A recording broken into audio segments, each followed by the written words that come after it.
Hi బిను, ఏం చేస్తున్నావు నాన్న?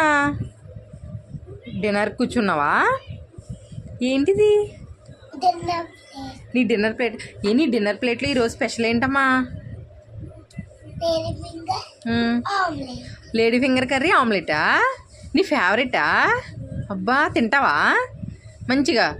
లేడీ ఫింగర్ తింటే మ్యాథ్స్ బాగా వస్తాయి. అప్పుడు మ్యాథ్స్ బాగా చేస్తే నాన్నలా ఇంజనీర్ అవుతావు కదా, అవునా? బాగా చేసేస్తావు. మరి అయితే మంచిగా తినేయాలి, ఓకేనా? మీ ఫ్రెండ్స్ అందరికి కూడా చెప్తావా మంచిగా తినేయమని? లేడీ ఫింగర్ తింటే మంచిది అని చెప్తావా? ఏమని చెప్తావు? టంగ్ లోపలికి పెట్టేసి ఏమని చెప్తావు? Lady finger is good for health. Me friends అందరికీ చెప్పు. ఫ్రెండ్స్ మీరు అందరూ కూడా తినేయండి అని చెప్తావా? చెప్పు. ఫ్రెండ్స్ మీరందరూ కూడా లేడీ